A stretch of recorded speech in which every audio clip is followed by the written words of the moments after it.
Hey everyone, before we get started, YouTube shows that only 30% of my viewers are subscribed to the channel, and we're getting pretty close to 1,000,000 subs. Subscribing is free and it helps me out immensely, so please know that it is appreciated. I hope you all enjoy the video.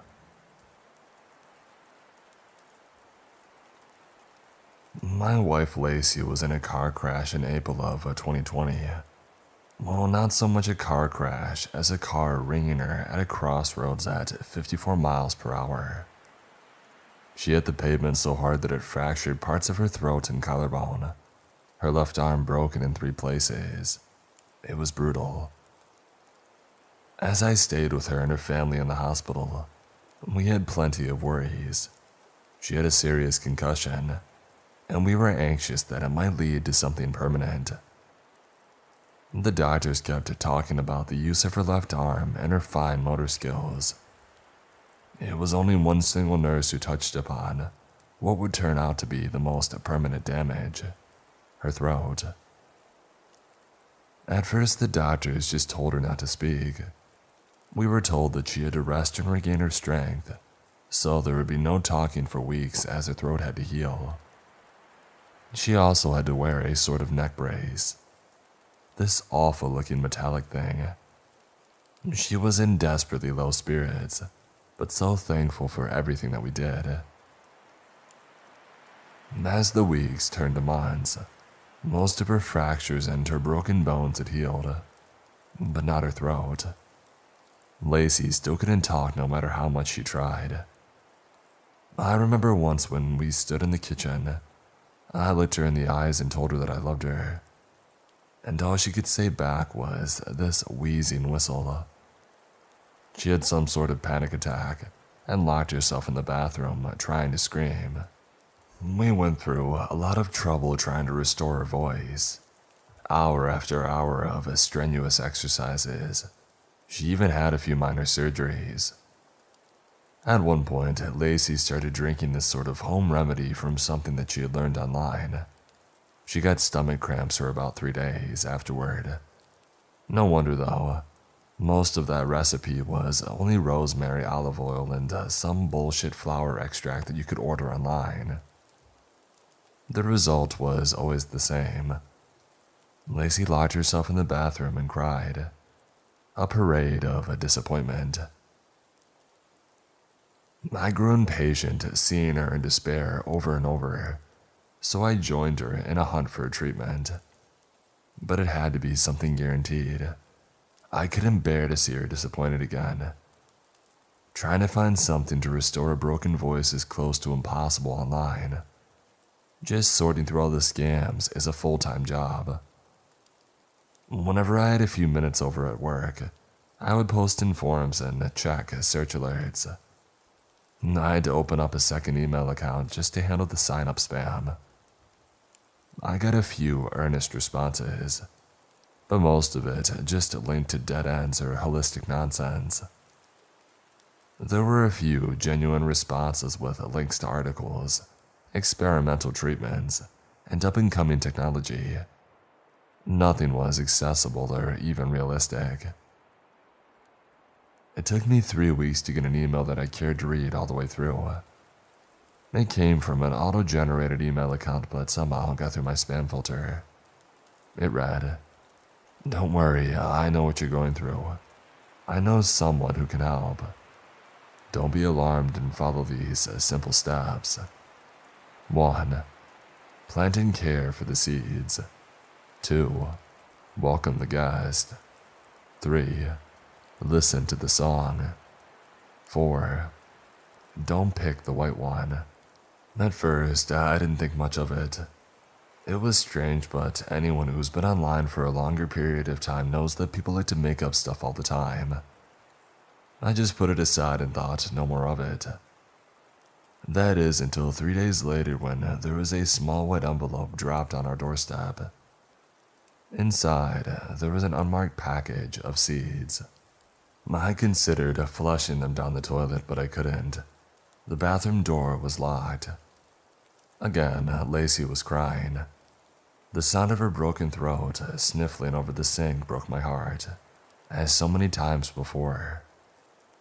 I opened my mouth to speak, but I couldn't bring myself to do it. Even if there was close to no chance of this working, I had to try. I would do anything to make her happy again. I just wanted to hear her call me Sunny Bear again. The cutest nickname I'd ever had. So I planted the seeds in our flower bed in the front yard, watered them, and cursed myself for being an idiot. The seeds turned to sprouts and then turned to stalks. From these stalks came buds, and from those flowers came these radiant, royal blue sunflowers.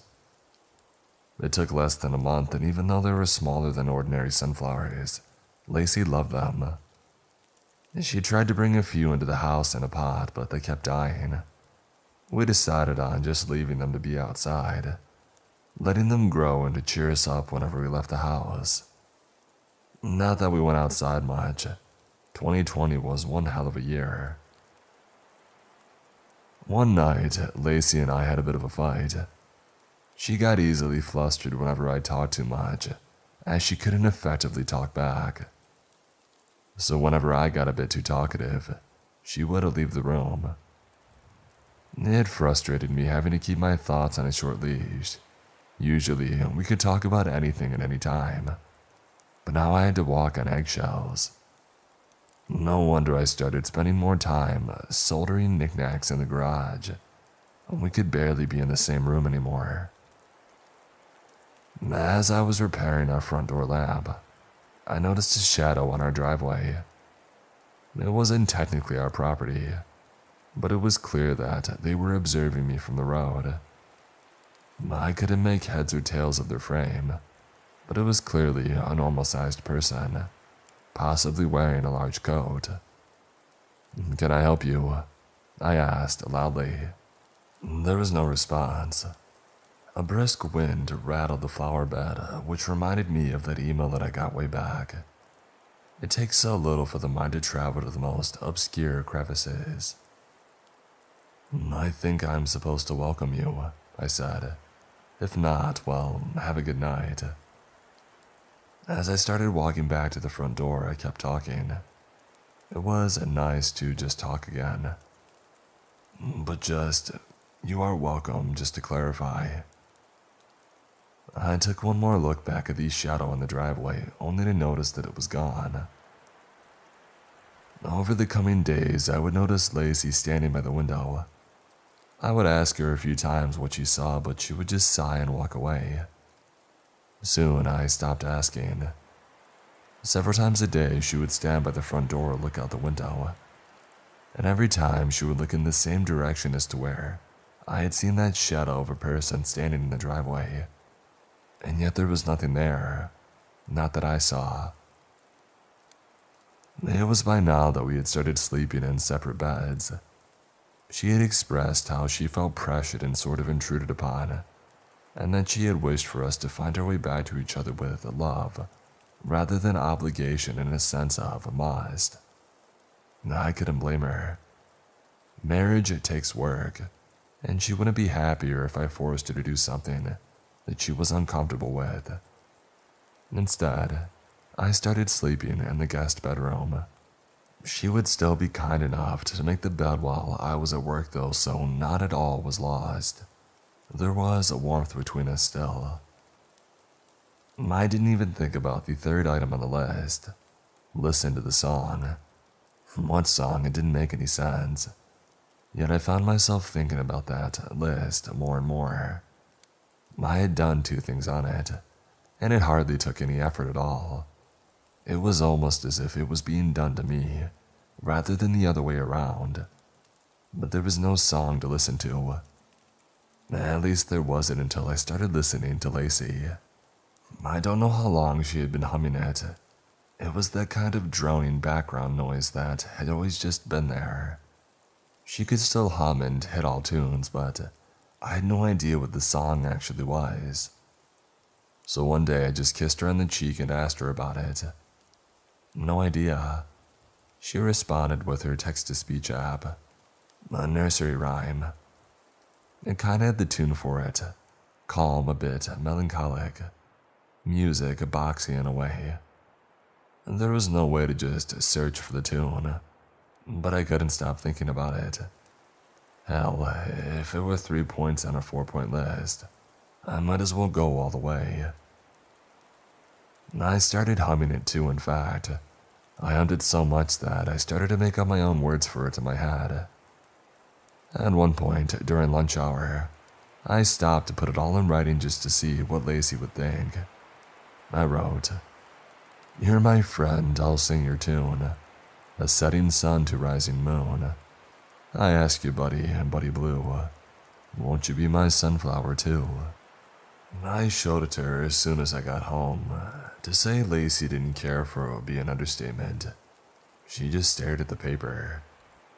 She was lost for words in more ways than usual. I tried talking to her, but she was growing hysterical. Again, she locked herself in the bathroom, crying harder than usual. This time, I took it pretty hard.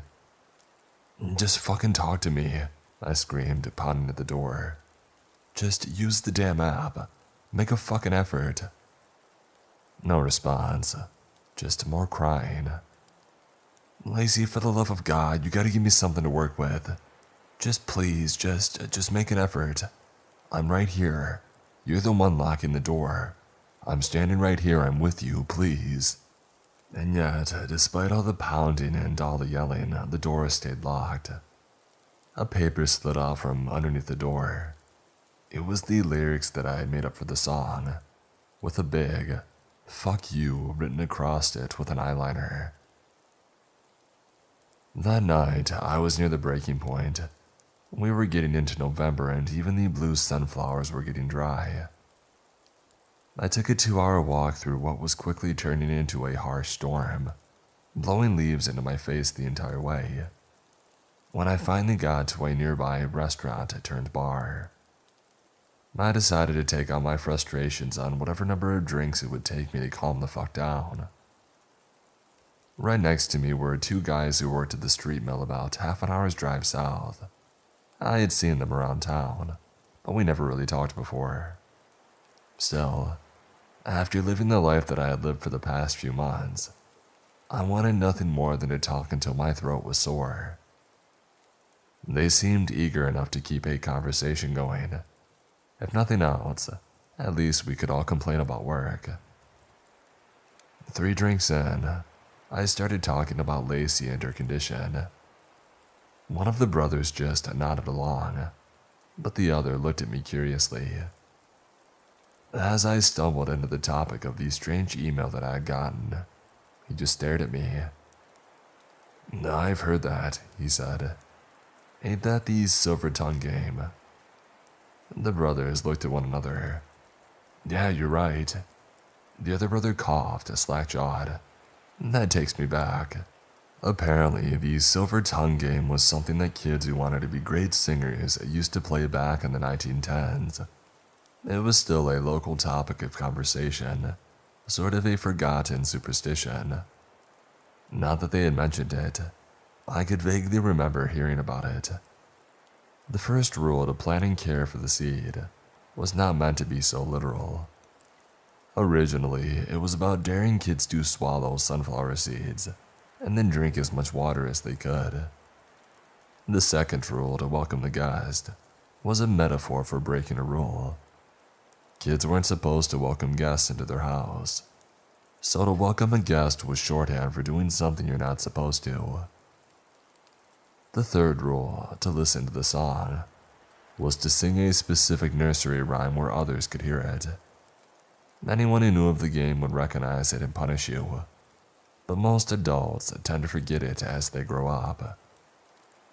"And then there's the fourth one," said the now drunk second brother. "Don't pick the white one. That's still the same as it was back then." "But what does it mean?" "It means what it means. Don't pick the white one," he shrugged. "When the devil comes to give you a new tongue, don't pick the white one. It looks the most like silver, but it ain't." I stepped away to text Lacey, but I got no response. The wind was picking up outside, and I was starting to worry about getting home in one piece. The brothers were calling it a night, but they weren't in any condition to drive. They had an Uber coming, but they were going the other way, so we said our goodbyes. I was left standing in the parking lot, not knowing where to go or what to do. Finally, I just started walking, and the walk turned into a jog, and the jog turned into intermittent sprints. A thought hit me. I hadn't followed the rules. I hadn't swallowed any sunflower seeds. I hadn't broken any convictions or done what I wasn't supposed to do. I wasn't the one who had started to sing that song either. Lacey did. Had she done all the same things but the right way? If so, was she on the final step? What had she been doing? I was getting worried, and I knew that it was all superstition, but these sunflower seeds had shown up on our doorstep. There had been a stranger there watching us. Lacey had been acting strange lately, and she had been locking herself in the bathroom more frequently. Had we been doing the same thing without telling one another? I got back home around midnight, hands frozen stiff. My heart was pounding and I didn't even know why. I was getting anxious and I fumbled for my house keys as I walked up the driveway, only to realize that the front door was open.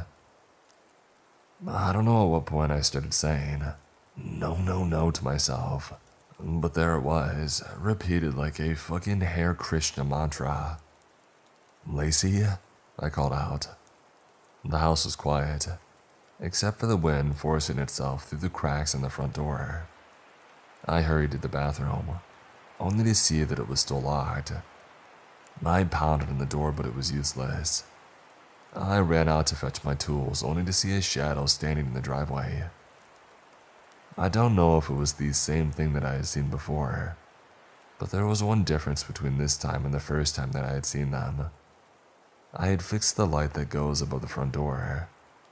As I hit the switch, the intruder stepped out of the shadows.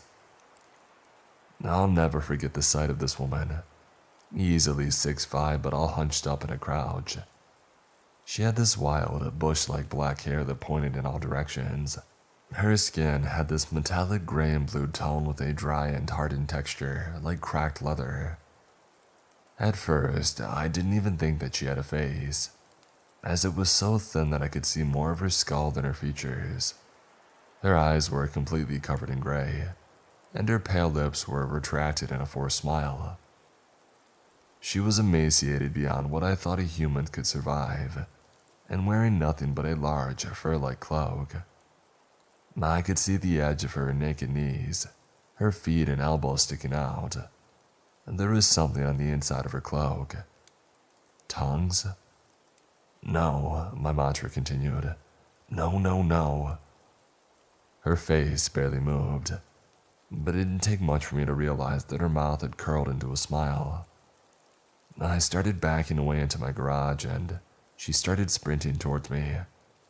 I slammed the door down and pressed the lock. I stumbled over my workbench, knocking over tools and cables as I reached for the lock on the side door. As I clicked it shut, I picked up the biggest wrench that I could find and stepped back into the middle of the room. I could barely hear the wind outside as my heart swallowed all the sounds, all but one. "Sonny Bear, are you there?" It was a voice. It took my reptile brain a few seconds to recognize it. I hadn't heard it in so long. That was Lacey's voice. Now, I was the one who locked myself in a room, hearing my loved one trying to get in. But if it wasn't her, it couldn't be. That thing out there had to be something else. That couldn't be my Lacey. But still, no one else called me Sonny Bear. No one. "That's not you," I said. "It can't be you."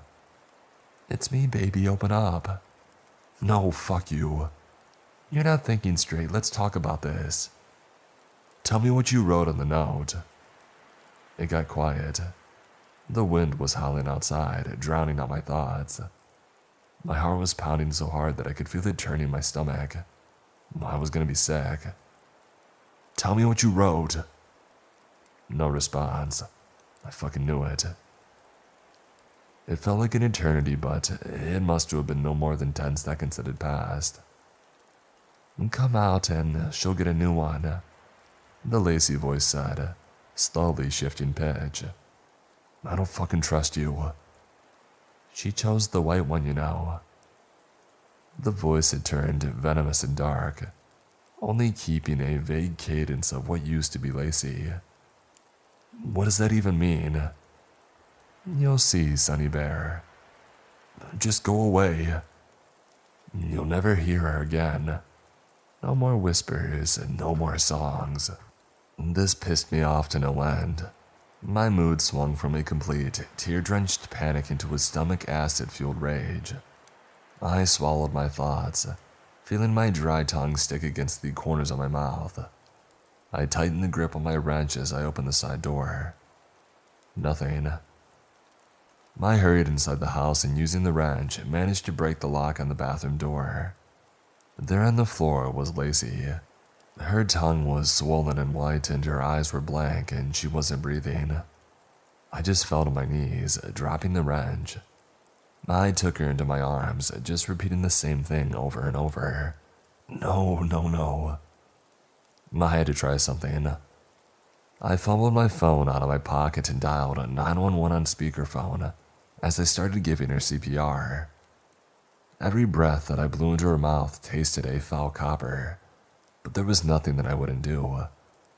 I could barely register a conscious thought as I screamed for help. I don't know how long we stayed there on the tear-stained floor. All I know is that after an eternity had passed, and as I heard an ambulance rolling up in the driveway, Lacey gasped for breath. As we locked eyes, I smiled. We didn't have to say a word to communicate. Yes, I love you too. Large parts of her tongue had to be removed. It was some sort of infection that spread to her mouth, and she was in a serious condition. Her blood levels were all over the place, but still, she eventually recovered. Today, Lacey's throat is fine, and she still can't talk, but we're doing better. The trauma is there, but she's seeing a regular therapist and working through her diagnosed PTSD. Still, I'm not sure if I trust that therapist. Dr. Jane gives me some creepy vibes. Lacey and I are doing fine. There are so many things that can be said without words, and when the need arises, we've started to adapt to new tools and tricks. Whiteboards on the fridge for good morning greetings, just mouthing I love you as I leave for work, and an earnest smile when I get back home. As I suspected, Lacey had been following the same rules as I had, but she had a bit more context. She had ordered the same type of sunflowers that kids used to eat the seeds off of back in 1910. The obscure one that she had bought from a collector. As for the second rule of doing something she wasn't supposed to, she had started smoking in the bathroom. And the song, well, I don't know what it meant. Singing it in front of me was a part of the game. The only problem was the fourth rule, not to pick the white one. Recently, I dared to ask her about what really happened that night, why she chose the white one, and why she allowed herself to be tricked. It was in the rules not to pick it after all, so how could she fall for it? That's the trick, Lacey told me. They're all white.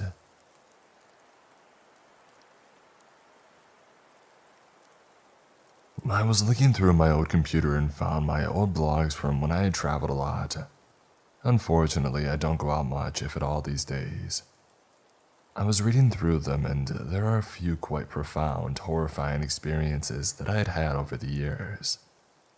I'm glad that I documented these trips because I can't really remember any of this, and I would have probably never believed it if somebody had told me.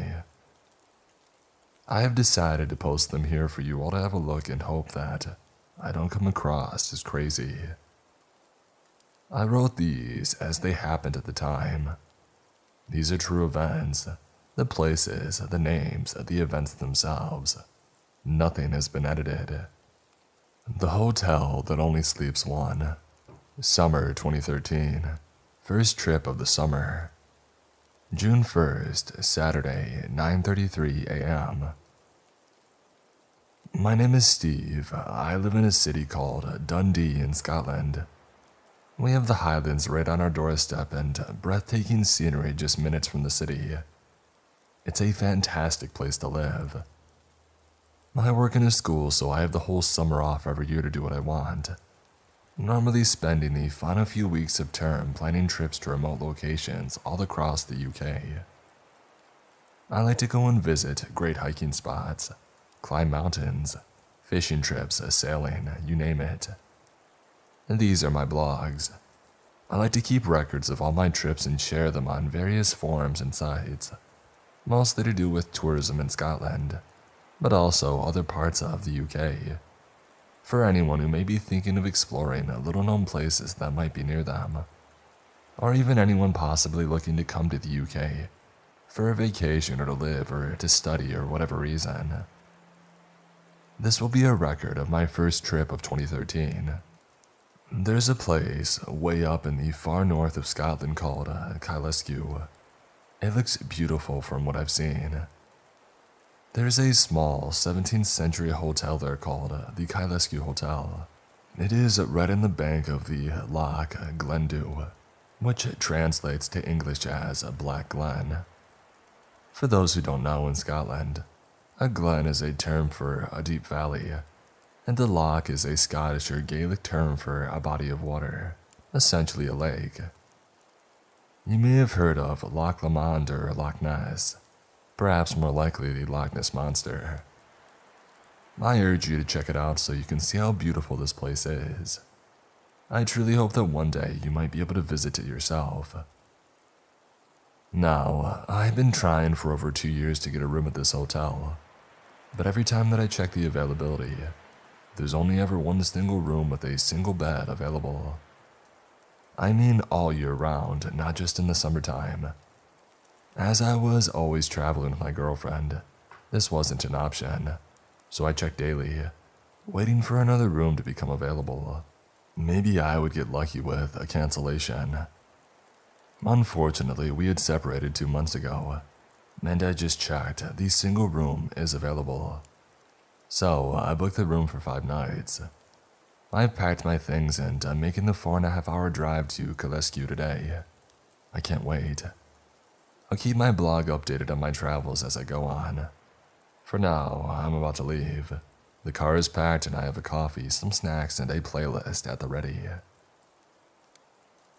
June 1st, Saturday, 12:45 p.m. I made a quick stop to stretch my legs, running about 15 minutes behind schedule, but these roads sometimes are a bit of a pain. I saw this little place on the map, and I had never heard of it before. It's called Rogu Falls. It's a bit of a walk through some woods from the car park, but it is so worth it. Once you come out at the other end, there's a little wooden pathway leading to a bridge that crosses over a river called the Blackwater. Pure coincidence, I must add. It had nothing to do with the Black Glen. The falls are beautiful and the trail is easy to navigate. I met a young Welsh family on the way, who was also heading north to Skye Portree to be exact.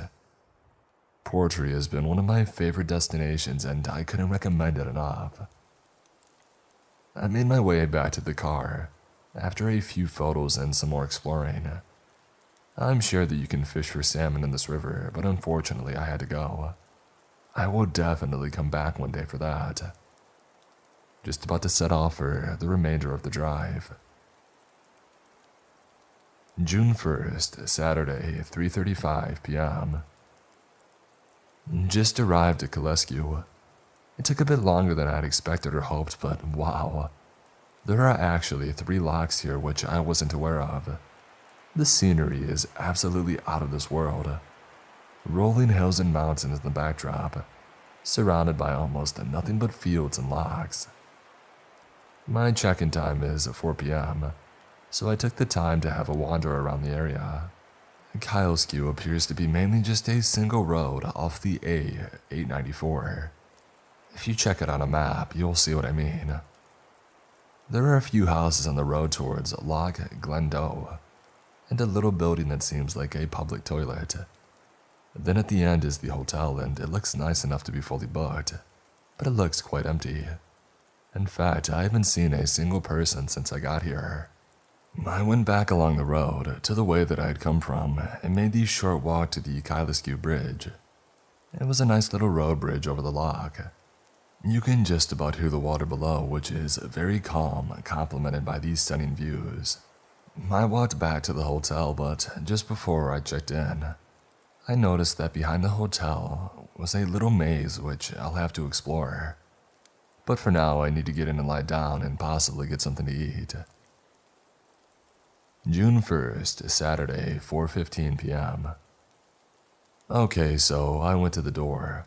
I still haven't seen a single soul in this whole place, and it was locked. So I knocked and rang the bell. Eventually, after a bit of a wait, a tall, finely dressed older woman had answered. She had dark red hair and large green eyes that seemed to draw your gaze. "Ah, Mr. Quinn, we've been expecting you." She spoke in a soft, eloquent manner with an upper-class-sounding accent. She continued, "Miss Wise, a pleasure to meet you." She extended a hand towards me and then swung it around, crossing the threshold of the door and ushering me into the hotel. She looked stern, and there's an air of professionalism with every word and movement. Basically, she didn't look like she took any shit, and would swiftly solve the problem if you started any. I followed Mrs. Weiss to the reception desk. She went behind the counter and I approached, smiling. "I believe you had a smooth journey," she asked, flicking through some papers behind the desk. She pulled out a document and began typing on an old desktop computer. Yeah, I did, thank you. A little bit behind schedule, but it was fine," I replied. "You must run a fine establishment here because it's almost impossible to get a room." She shot a quick glance at me from the computer screen, and the sides of her mouth crept up to a slight smile. She looked back and continued typing. I put my folded arms on the reception desk and leaned in a little closer. "So," I began, trying to break the ever-growing uncomfortable silence. "I take it there's plenty to do around here. Seems pretty quiet for a fully booked hotel." I chuckled in a jesting manner. She never replied. She simply turned to a wall with a bunch of hooks and numbers where only one single key hung. I turned my head quickly, just having a swift, curious look at the computer screen. It wasn't even on. I heard Miss Wise clear her throat as she caught me looking confused at the screen. "Room 28, she said, handing me the key. An unnecessarily large block of wood with a black 28 was crudely scrawled into it, and a single huge brass key attached with a key ring, presumably so nobody would lose it. I took the key, smiled, and thanked Miss Wise. Her large green eyes held mine for a few seconds. Before I got lost in them, I turned toward the hallway. I stopped. "Is this the right way?" I asked, unsure of myself. "Straight down the hall, take the stairs on the right, one floor up and back down the hallway to the end. The room is directly above where we're standing right now," she replied with her long, red-lipped smile baring her perfect white teeth. Her eyes gazed into mine, unfaltering. If she wasn't quite so comforting and warm, it would have probably creeped me out. But something about her just made me feel like I was at home, safe. I felt an almost maternal bond between us. I made my way to the stairwell, listening intently for signs of life in other rooms. Room 11 seemed to have a TV on. I felt like that was confirmation that other residents were definitely here. I continue up the stairs, an old wooden staircase and a large brick shell. I assume that it is part of the original 17th century building. Some parts of the hotel have been restored and added to over the years, but much of the original structure remains. I have a thing for old buildings, and I like to wonder, who laid these bricks? Who has walked these same stairs? What stories and memories have been carved into the history of this centuries-old building? If only these walls could talk. I arrive at my room. The block makes an annoying racket as it rattles my door while I struggle to turn the key in the ancient-looking giant lock. It's probably about 300 years old too, I tell myself. Eventually it yields and the door creaks open. The room smells like incense. It was pretty large with a nice thick red carpet, antique-looking wooden furniture, including an old-school vanity table thing with a mirror and light bulbs all around it, a very dated TV, and surprisingly, a massive 4-post bed.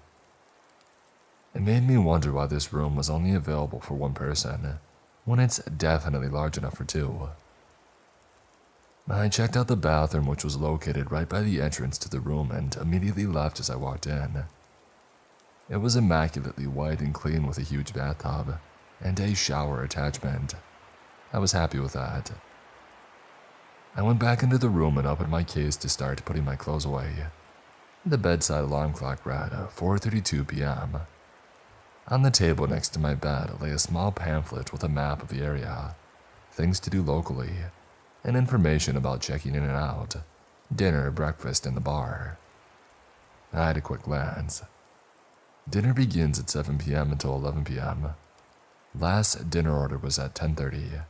Buffet breakfast from 6 a.m. until 10 a.m. Lunch available from 12 p.m. until 3:30 p.m. The menus look good. I'll definitely try lunch and dinner at some point. Breakfast is included in the room rate, which is always a bonus. I continued unpacking, turned to put my stuff in the drawers of the dresser behind me and unpack the rest of my things. Now it's time for a bath and then I'll get ready to go for some dinner at about 6:45. June 1st, Saturday, 7:20 p.m. As I walked down to the bar, I heard a baby crying from the room 2 doors down from me, number 24. I slowed myself down just to get a listen to see if I could hear the baby's parents. I heard the hushing sound but no words. As I walked down the stairs before I got to the bottom, I heard the stairwell door from my landing open and close, and then footsteps made their way down. I slowed down again to catch a glimpse, but they stopped after only a few steps. I decided to carry on to the bar. For some reason, I feel like I'm desperately seeking an encounter with another guest of the hotel. Any guest. Not sure if it's due to loneliness or just out of sheer curiosity. The walk through the empty lobby is normal. Mrs. Weiss, who is dutifully posted at the reception, acknowledged me and gave a tender smile. I nodded and smiled back at her. I entered the bar and not a single person in here, either aside from one solitary bartender. I'm beginning to get some Shining vibes here. The bartender smiles at me and gestures to a stool at the bar for me to sit, and then stares at me the whole way over. "Good evening. What can I get you, sir?" he said, still smiling wide. His mouth didn't seem to move much from its apparently permanent smile. His eyes almost protruded from his head. He is tall and bulky, quite a large, scary-looking guy, but definitely friendly enough from what I could gather. "I'll have a double Glenmorangie, no ice, please," I replied, smiling back. Can I charge it to room 28? I asked. "Of course you can, sir." He turned, smiling as he spoke, although it seemed like his mouth didn't move at all this time. The bartender turned and handed me my whiskey. "Enjoy," he said, still smiling. I'm sure that his mouth definitely moved that time. I don't know what I'm thinking here. I had a sip and drummed my fingers on the table, looking around the empty room and glancing at the double door, hoping to God that someone else was coming in. About 20 minutes had passed and not a word was spoken in the bar apart from me ordering another drink. The bartender just stood smiling, cleaning a tall glass. I don't even remember if he ever changed the glass in his hand. Then a man in a red blazer appeared behind me. "Mr. Quinn," he said softly, "may I show you to your seat?" I turned and smiled, getting off my stool. "Right this way, sir," He began walking. I was sat at a round table set for 4. Again, nobody in the restaurant area except for me. The restaurant's seating runs parallel to the bar with floor-to-ceiling windows and 2 glass double doors, as a partition so you can see into the bar and restaurant wherever you're sitting. The silence was beginning to get to me.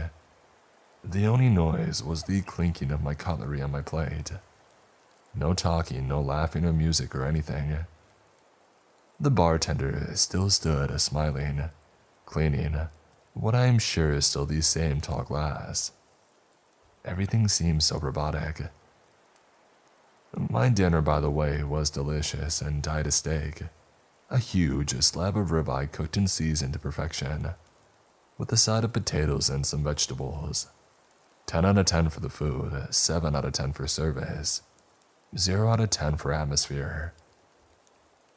I wanted another drink before I retired to my room, but the bartender was really beginning to give me a very strange feeling. I didn't like it, so I decided that I would go to the room and order a drink to be brought up. June 1st, 10:10 p.m. I need to quickly write up what just happened. I left the bar area and Miss Weiss was still standing completely still at the reception. She didn't even acknowledge me this time. The TV was still playing from room number 11. Rooms 6, 9, 12, and 14 had TVs on, which I can't make sense of as I've seen nobody at all aside from the odd staff members. I literally haven't seen anyone walk in or out of this building. Room 24 is still the crying baby, and it seems a tiny bit quieter but mostly exactly the same. I listened intently walk into my room. There was a couple arguing, some rooms that I could hear indecipherable talking, and more TVs. The hotel from the hallway seemed to be fully booked. A couple of minutes after I got into my room, I heard footsteps and doors opening and closing. I checked through the spy hole in the door but saw nothing. It felt like everyone was avoiding me. I opened my door and looked down the hallway and I saw a door closed but no people. They must have just gone inside. I called room service and asked for 2 neat double whiskeys to be sent to the room, and I could hear what seemed to be the sounds of a couple having sex through the wall. Hopefully the whiskey will put me to sleep. The door rattled and a familiar voice yelled, "Room service." It was the waiter from the restaurant, quite possibly the most normal staff member of the 3 that I'd met. I took the whiskey from the tray, tipped him a few pounds, and he went on his way, although he kept trying to peek inside the room when I was putting the glasses down and getting some change. I don't know, maybe I'm just overthinking it. Sunday, June 2nd, 1:45 a.m. The couple next door is still having their unrelenting sexual encounter. It's not as loud anymore, but the incessant opening and shutting of doors from the hallway, and the footsteps, like multiple people just walking aimlessly up and down, it's beginning to annoy me. The whiskey had helped to drift off for a little while, but I woke up shortly after. The TV was static, so I flipped through the channels. Channels 1 to 76 were all static.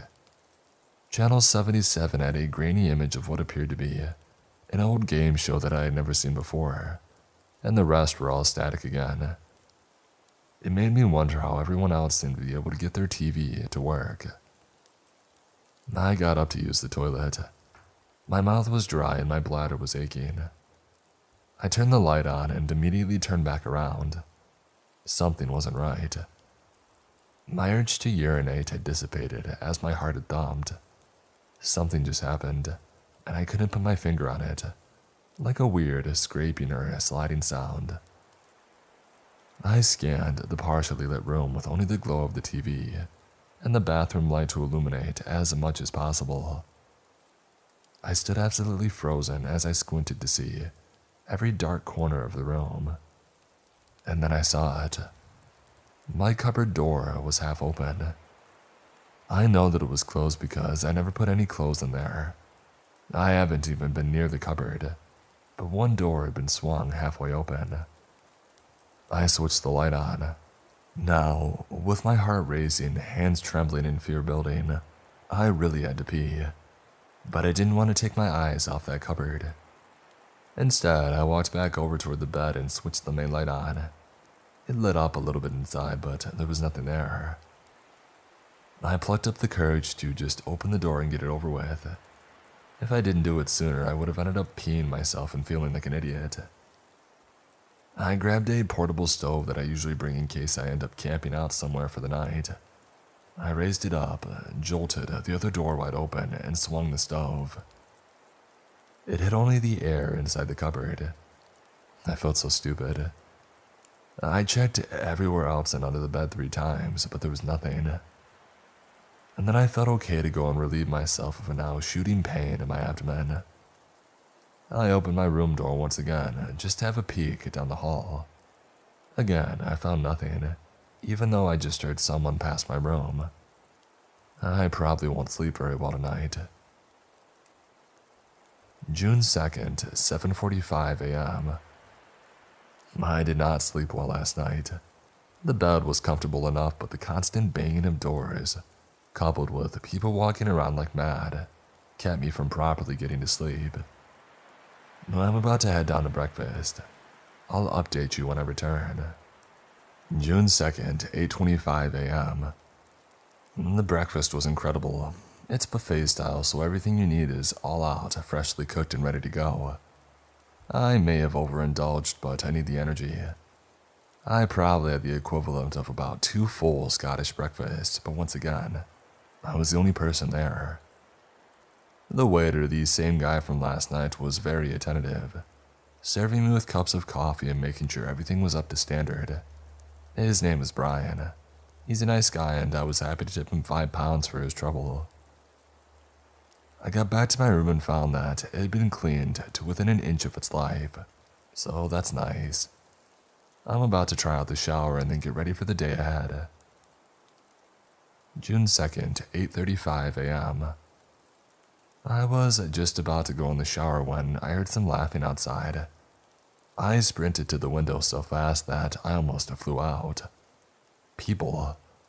I just saw 3 people, live humans, entering the maze at the back of the hotel. A man, a woman, and a child. Thank God I'm not insane. Of course there are people here. What the hell was I thinking? I'm thinking of going in myself after my shower. I'll update you soon. June 2nd, 12:11 p.m. I went to the maze and I tried to follow the voices of the people inside, but I couldn't locate anyone. Sometimes they seemed right in front of me, and then all of a sudden far away to my side or behind me. The maze was actually pretty difficult, but when you finally get to the center, there's a beautiful garden and some markings in the ground that make up games or activities, like some kind of life-sized board game. If only there were others that I could play it with. When I got out eventually, I returned to the room to update the blog. And now, I'll head down for a quick lunch.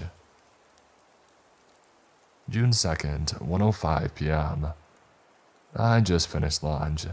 I had a BLT, a salad, and some orange juice. Again, delicious. The kitchen staff here are incredibly skilled. As I walked back to my room to rest for a half an hour, the same rooms that I passed were still blasting their TVs, the baby still crying, and the room next door was quiet, for now. Now I'm lying in bed and I already feel pretty tired already. Maybe I'll have an afternoon nap before I head out to wander around the area. June 2nd, 8:36 p.m. I've just woken up to darkness outside and I have no idea how I slept so long. The constant banging of doors and footsteps are seriously irritating me. My head is pounding and the TV is static, and my cupboard door is open again. I'm 90% positive someone has been in my room while I was sleeping. I'm not so sure that I want to sleep here for another night. I feel like 2 days have been wasted. People are acting so strange and I'm feeling horrible. I'm packing my things, going downstairs to complain to Miss Weiss, and then I'm going home. June 2nd, 8:55 p.m. I was just on my way to the reception. As I walked down the hallway, I could hear the usual TVs, people chatting, and the baby still crying. It just seems a bit off. Something isn't right. I knocked on room 24 just to see if everything was okay. It seemed like the child had been crying for days, but no one answered. I knocked on room 20, room 19, room 23. All that TV noises and people chatting inside. But again, no answer from anyone. Please do not judge me, but my curiosity was beyond comprehension at this point. I've done something that I would never dream of doing in a normal situation. I looked through the keyhole of room 20. The TV appeared to be off and I couldn't see much, but I could see what was possibly someone's foot on the bed. I knocked on the door once more, but there was absolutely no movement. I looked through 19 and 18. Nothing.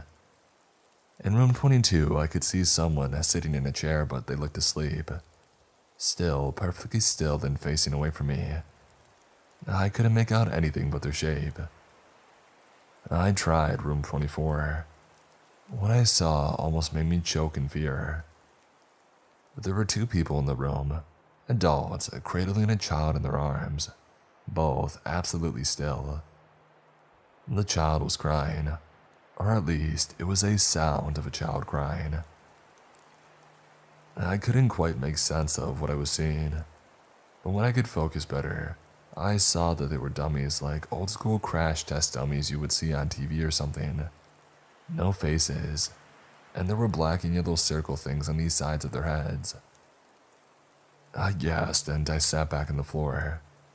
The baby never stopped crying. What was that?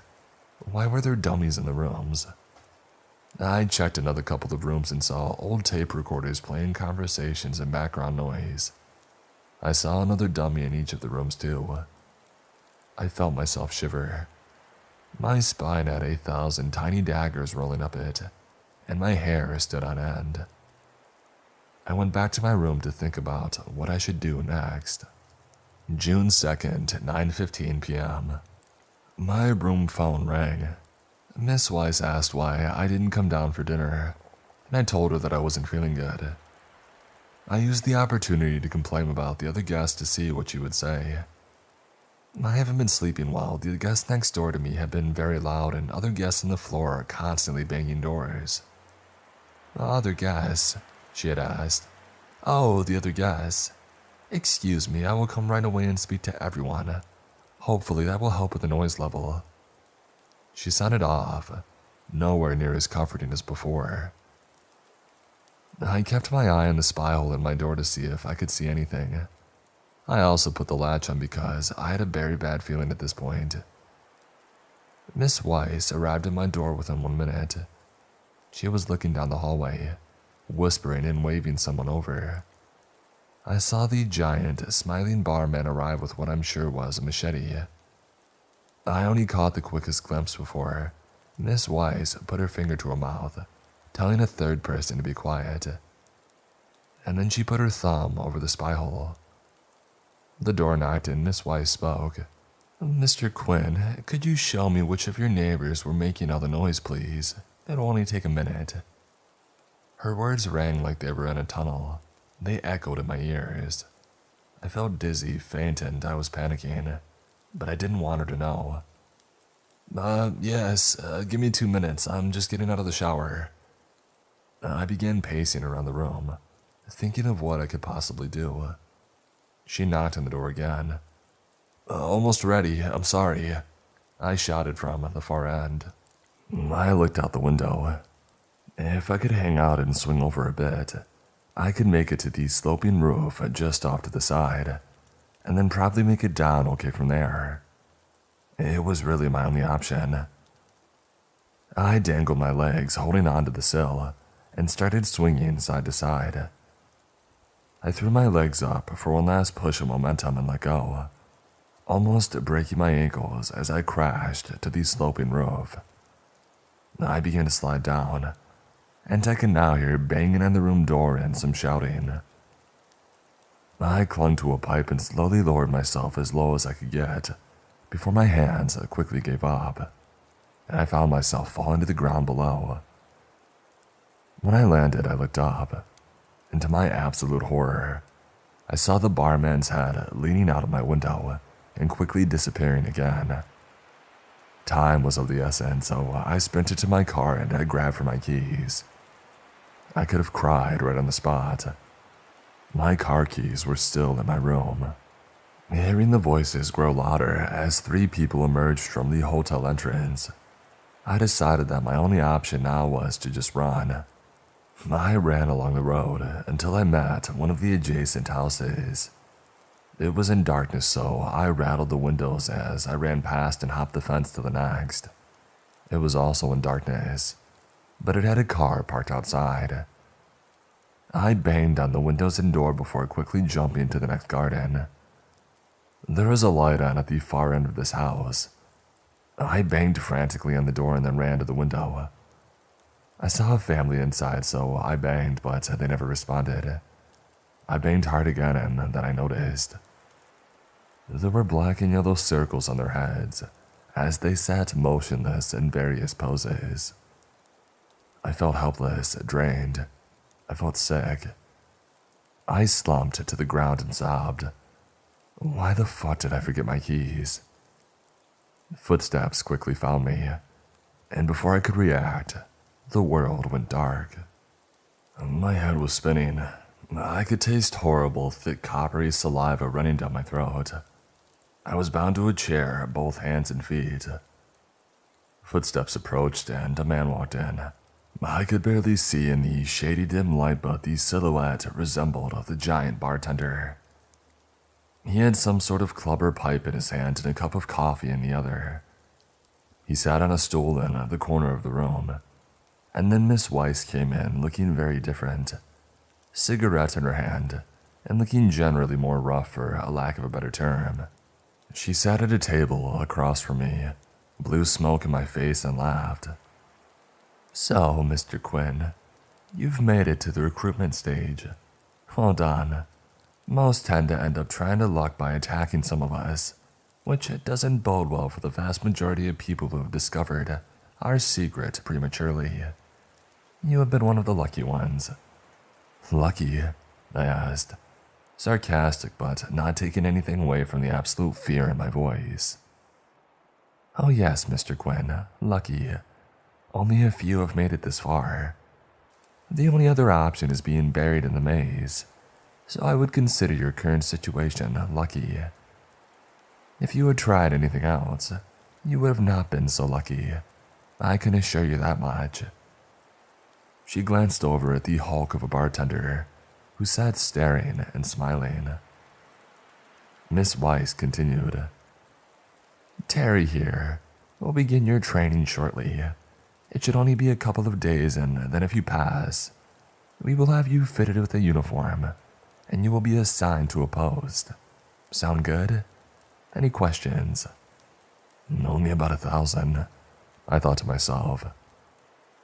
I'm not sure I understand what's going on. Are you telling me that I'll be working here? Why? What training are you talking about? I asked in quick succession. I thought that was made quite clear. Of course you'll be working here. You will have a place to stay and a job for life, and you will assist us in our recruitment. We will be expanding soon enough, and are in dire need of more staff. She laughed as if all of that was apparently obvious and I was an idiot for not knowing. As for your training, she continued, it's simple enough. Terry will show you some videos mostly to do with loyalty, obedience, what and what not to do in various situations should any arise within our grounds, as well as some clips on what you can expect to witness while you're with us. Our Brian will interview you on several occasions. It's unlikely that you will sleep for 2 or 3 days, but it's for the best. It'll be over before you know it. She quickly spun on her heels and walked out the sliding wooden door before I could ask anything else. I couldn't believe how nonchalant she was about the way she described all of this to a tied-up, beaten man. I looked at Terry. His bulging eyes and haunting smile now seemed so menacing. I could only glance for a few seconds. A VCR sat on the table. He pointed to a remote control which started a video playing from a projector that took up the entire wall. Terry never moved, so the projection played over him too. Every time the light reflected on his massive eyes, it gave me chills. They never moved from my direction. The 15-minute or so movies was all weird propaganda stuff, like old Nazi and Soviet indoctrination films and horrible clips of genocide. To be honest, I wasn't sure what this was supposed to be teaching me. The movie stopped and then Brian entered the room. "What did you think of what you just saw?" he asked.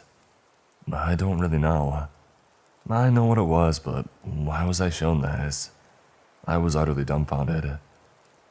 "You see, people like Stalin, Hitler, Pol Pot, they showed absolutely no mercy to traitors. The poor souls you saw there being massacred in thousands were traitors. Do you now see what happens to traitors?" "I'm pretty positive that isn't true, Brian. Those people were mostly civilians, killed for who they were, not what they had done. There were babies amongst those victims. How can a baby be a traitor?" "Those people," he screamed and pounded his fist on the table. "Those people were traitors. I don't care who they were. The point is, this is what happens to traitors," he sighed. "It's early now, but you'll see soon enough." He nodded to Terry and left the room. Another video clicked on. It was another clip video. It showed men treating women like dogs in dingy-looking rooms, slapping them and beating them if they didn't comply. Maybe a bowl of water if they were good. There were then a couple of clips of women running, escaping, and being hunted down by two guys with crossbows. The next video started immediately after. It showed some of the most horrible scenes that I've ever witnessed. Men having their hearts cut out while still alive, cannibalism, torture of women and men, people having their bodies mutilated, animals being slaughtered, anything you can think of, and it was on that tape. He made me watch it for hours while he just sat there smiling and staring at me. Miss Weiss entered the room again, smoking still. "Mr. Quinn, do you understand why you're being shown these videos?" My eyes felt hot. Horrible scenes looped in my head. I said nothing. "It's to give you a sense of reality. Everything you have witnessed happened to someone and was in turn committed by someone. This is what we are capable of, and this happens every day. It's not to dehumanize you. It's more to desensitize you to the wicked nature of humans." She looked at Terry and then back at me. Words were forming in my mouth but could not escape. "We must teach you obedience and fear of disobedience. We must instill indestructible loyalty in our staff. Fear of disloyalty and unconditional love for that fear. Love for your colleagues and love for your new place in this world." She stared into my glazed eyes as if she was listening to my thoughts. "Let me tell you something," she began again. "Terry here was my first recruit. There are 8 of us here, but Terry was the first. He came here looking for a place to stay the night on his way to the Shetlands for work. He was my first customer when I opened 4 years ago. As he was the only one here, we sat and drank all night, talked about all manner of things." She looked mournfully at Terry, who sat and smiled away. "We drank until the sun came up.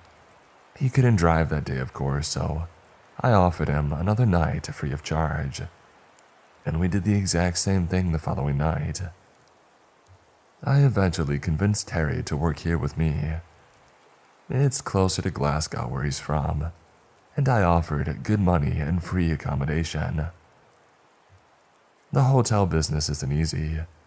You have staff coming and going, and you never really know who you're hiring. So we came up with an idea to create perfect staff members who will follow orders to the letter and never question authority. They will work here until they cannot work anymore, and best of all, They will at absolutely no expense to the company, and do it because they want to do it. I am recruiting now because I'm about to open a new hotel and I need more staff. She smiled at me as my mouth gaped open. By the end of your sessions, you will give everything to me, to our company. You will follow my lead and will never question a thing. She stopped and glanced over at Terry. If you ever feel a question forming on your lips, I suggest that you keep it to yourself. Isn't that right, Terry? She continued to stare at me as I turned to Terry, still smiling as his mouth hung open. I felt my stomach turn. Terry's tongue had been completely removed from his mouth. I looked back at Miss Weiss. She was smiling with smoke billowing from her flared nostrils. And he's my favorite, she chuckled. So best to just keep your mouth shut from now on. Brian will be in shortly to ask you more questions, and I'll be back later. And Terry left another video playing. More murder and torture videos intermingled with short, grotesque, weird clips that I can't even explain. He followed Miss Weiss out of the room. About half an hour later, Brian walks in and sits down at the table. The video had stopped playing moments before. So, Stephen, he ruffled some papers. I just need to ask you a few questions in private. You can be honest with me. Miss Weiss has a strict testing procedure, and she will never see these notes. All I have to do is assess where we take this process. Does that make sense? None of this makes sense, I replied. My voice was weak and tired. Perfect, he said. Then we're making progress, he smiled. Now I understand these questions may seem random, but you're just going to have to trust me here. It'll all make sense eventually. He stared at me dead in the eyes. So let's start with an easy one. Question 1, what's your biggest fear? He asked. I paused for a few seconds. I don't really know. Dying, maybe, the unknown. I really don't know. That's fine, Brian said. There are no wrong answers here. Question 2, he continued. Have you ever felt like you wanted to do something drastic, something that can't be undone? For instance, when standing near the edge of a train platform when a train is coming, or on a bridge perhaps. Have you ever felt the urge to jump and wondered why you felt that way? I looked at him confused. To be fair, I had felt that before, but I always thought everyone had at one point. Yeah, I have, but... Before I could finish what I was saying, he was already scribbling on a piece of paper. Question 3. Have you ever seen a real dead body? While he asked this, he held up the paper that he was scribbling on. In large, scribbled words it read, Do not react. They are listening. Do you want me to repeat the question? He asked. So many things were running through my mind. Was this a test? Was he genuinely trying to help? I did need him to repeat the question because I couldn't think straight. Yes, sorry, I'm feeling so tired. What was it again? I managed to stutter. Have you ever seen a dead body? He quickly fired back. He sounded agitated, and I wasn't sure if that was for show or if he was getting annoyed at me. I saw my grandmother when I was young. It was an open casket funeral, and that's the only time. I watched as he scribbled on another sheet of paper. Okay, Stephen, that's fine, he said. He held up the other piece of paper as he spoke. The paper read, Answer question 5. Leave immediately, quick and quiet. Keys on the bed. I'll stall them. Okay, question 4. How do you feel about capital punishment? Do you believe in an eye for an eye, carried out by the justice system or otherwise? He scribbled more erratically. I still didn't know if this was some kind of test or not. I don't think I've ever thought about it much. I would probably disagree with it, but probably most people would say that until it was something happening to them. If it was my parents or a child murdered by someone, then I would probably like to see them dead too. Really, I don't know though. That's fantastic, Stephen, Brian said, smiling, holding another sheet of paper. This one said, "Get ready, be quiet. There are others outside. I won't make it. Try to get help." Stephen, don't start falling asleep. Sit up straight. We only have another 16 questions, then we're all done.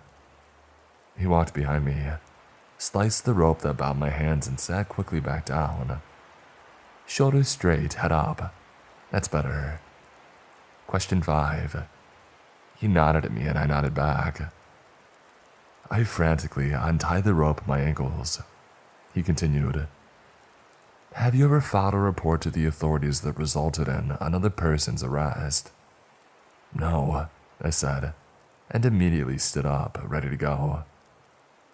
Brian held his hands up and rotated his finger as if to keep me talking. "Nothing at all," he said, eyes widening, urging me to speak. Once when I was a child, 3 boys punched and kicked me in school. I told the head and my teacher, but I never told any police. They were kids. They would have never been arrested. But if you consider the headmaster an authoritarian figure, and the arrest as punishment, then yes, I guess. They were punished, but that's the only time." He jerked his thumb to the side towards the door. I began walking lightly and swiftly. Brian repeated what I had said as he wrote it down. "Okay, give me a second to write all that down, Stephen, to make sure that I don't miss anything." I slid the door very carefully to the side. Brian still talking behind me. "So, you were in school and some kids bullied you. Okay. Then you said you spoke to teachers in the head, but never the police." I walked out the door as Brian's voice faded. There was another smaller door. I opened it and stepped out. I couldn't believe it. I had just stepped out of the cupboard in my hotel room. Bastards were probably in here all the time while I slept, no doubt. And Brian was right. My keys were lying on the pillow. I picked them up, trying not to jangle them too much. I had a quick look out the window. It was almost pitch dark. I saw a man and a woman talking with cigarettes in their hands. There were 2 people that I hadn't seen before. I did consider taking the window route again, but that was now a no-go. The room door was slightly ajar, so I was able to open it without sound. I presumed that he left it that way for me. The halls were very dimly lit, almost no light at all. I tried to walk fast while staying quiet, but my legs were trembling. I heard Brian shout as I reached the stairwell, "Wake up, Stephen!" And then I heard a bang. I looked back and saw Miss Weiss and Terry emerge from a door down from my room. They made a beeline for room 28. This was it. I bolted down the wooden stairs, praying that nobody was at the bottom. I sprinted along the hallway and came to the reception. 2 men were sitting in the bar area and looked right at me. They stood up and I started running. I made it to the door, but it was locked. I dashed back to the reception and pulled the huge PC monitor over, ripping the wires out. As I did, just as they had entered the lobby, I launched it through the window and dove through straight after, cutting myself in multiple places as I landed in a bush filled with broken glass. My car sat across the road. I got myself up and saw the hotel front door swing open. My legs were like jelly. They barely carried me to my car. But with every last morsel of strength that I had in my body, I made it with nothing to spare. Key ready, I threw it in the ignition and locked the doors as the 2 men, who were wearing chef whites, battered my windows and pulled my door handles. They started kicking my doors and windows, screaming as I was able to throw the car into reverse and get out of the space. One of them fell to the ground as I spun around. The other made a jump from the windscreen in my rearview. I saw Terry running from the hotel, wielding a huge machete. He was unnaturally fast. He gave chase all the way to the end of the road. I flung my car left just as I saw headlights switch on behind me. This wasn't going to be good. The closest place that I could think that would have any sort of civilization was really far away, about an hour's drive. I just put the boot down. These roads are dangerous, but I had to take the risk. If I get caught, who knows what they might do. I had a reasonable head start, but every straight section of the road, I would see the headlights come into view. There were two in pursuit. They would gain some ground, but when the corners hit, I seemed to have the upper hand and would increase the gap. This was the most terrifying thing that has ever happened to me up until this point in my life. Speeding on these roads with the lowest visibility, and a bunch of lunatics behind you trying to catch you. There's nowhere to go, but still going forward and to hope for the best. When I reached the town, these streetlights made me feel safe. I saw people, cars, and life. I have never felt so relieved. I hadn't seen the cars behind me for the last couple of miles. I assumed they didn't want to venture into a town with cameras and witnesses to kidnap someone. I felt free, liberated, and safe. I wept on my steering wheel. I waited about 2 hours to regain some composure. I thought about Brian. I can't say for sure, but I don't imagine he's still alive or will be for much longer. There was a definite feeling about him from our first encounter, that he was less programmed than the others. If helping me was a death sentence, then he knew it, and he gave his life to stop them from enslaving another innocent person. I hope that whatever they do, he suffers as little as possible. I owe my life to a dead man. I began driving home after fueling up and getting some water. Every time a car would appear behind me, I would get that crippling fear, but nothing ever happened. I made it home without incident. I wanted to get in and get a shower and lie in my own bed as fast as possible. I just wanted to sleep and try my best to forget. I opened my front door and stepped inside. I was so happy to be home. I threw all the mail on the table and started taking my bloodied clothes off. There were cuts all over me, little bits of glass poking out of a few places on my body. I walked back to the hall toward the bathroom and caught a glimpse of an envelope. A plain, blue envelope with no postmark and only my name written on it. I opened it. My blood ran cold as I read. The Kalescu Hotel headed letter. Dear Mr. Quinn, I am writing you to express my deepest sorrow at your premature departure from the Kalescu Hotel. Upon your hasty exit you did, in fact, manage to forget to settle your bill. As we understand that these things happen, and to show how grateful we are that you chose to stay with us, and also how sad we are that you had to leave so quickly, we will not be charging you for the full stay.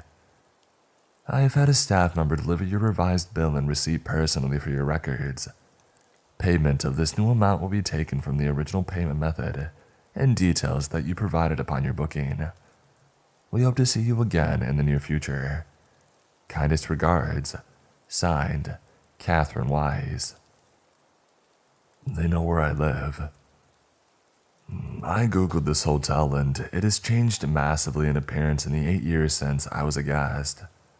I just wonder if it has changed in any other way, if the hotel still houses these same corrupt, sick-minded individuals. I decided that I would phone to inquire about booking a room just to see what would happen. I dialed the number on my phone. Good morning, Kalescu Hotel, how may I help you? A very familiar, soft voice spoke, comforting, inviting, professional, even haunting. I remained silent, listening intently. Mr. Quinn, how may I help you, sir? The voice became a long, low, breathy laugh. I hung my phone up and threw it on the floor. Miss Wise's face is buried in my mind's eye. I got goosebumps having flashbacks of the hotel. What compelled me to find out if the hotel was still run by Miss Wise now has me shrouded in a deep worry and sick feeling. I wanted to call to be sure because of the website. There are now more rooms available. And what's more unsettling, they have family rooms. I seriously hope that nobody brings their children to this hotel. I am currently sifting through my blogs from other years. I will post anything else that piques my interest as soon as I can. In the meantime, if I have any more updates on this one in particular, I'll be sure to keep you all in the loop. All my love, Steven. Last week, a beautiful girl moved into the rundown house next door. She had long blonde hair and a slim figure. She's maybe 18 or 19. The first time that I saw her, she was sitting on her porch wearing denim shorts and a t-shirt, and gnawing on a chicken bone. She stripped off the meat and chewed on the actual bone before crunching it in half and swallowing it down. I was attracted and disturbed in equal measure. Still, I wanted to straight away ask her out on a date, though maybe for a movie rather than a meal. I would have been amazed if she had said yes. I'm 21 and I still live with my parents, and I went away to college for a while, but I dropped out. I stay up all night watching horror movies and playing games and spending a good chunk of the day asleep. I know that my parents' patience is stretched to the limit. I promised them that I'll get my acting gear, find a job, and move out. I mean it, I really do. If only there weren't so many distractions in life. With the sun set on another day, I was trying to decide what film to watch, a classic or to try something new, when I noticed something moving in our backyard. My parents' house is modest.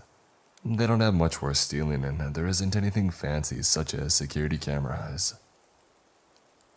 I pressed my face pretty much against the window to try and see what was out there. There are cats, foxes. I was hoping for one of these. I think they're pretty cool.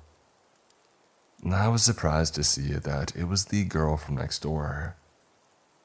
I slipped into shock as I watched her lift the lid of our trash can and start to poke around in there, not with her hands, but with her face. She stuck her head right in there. Her hair was tied up in a ponytail to stop it from getting dirty, I thought. And then my mind went back to reeling. What the hell was she doing? My question was answered when she stood back up straight.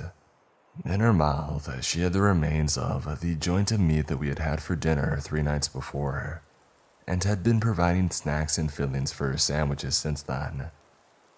There must have only been scraps of meat left, some fat, bone, and marrow. The girl glanced around.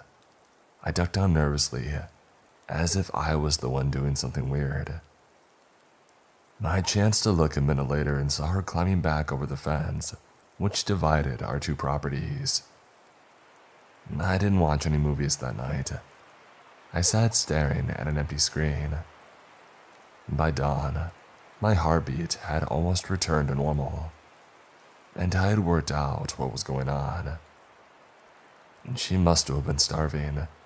Maybe it was poverty, or maybe she was being abused. Whatever it was that drove her to scavenge in trash cans just to get something to eat. I had always wondered if there were people in our country living in hideous conditions like these, their suffering hidden. Well, I had seen it with my own eyes now, and I was determined to help.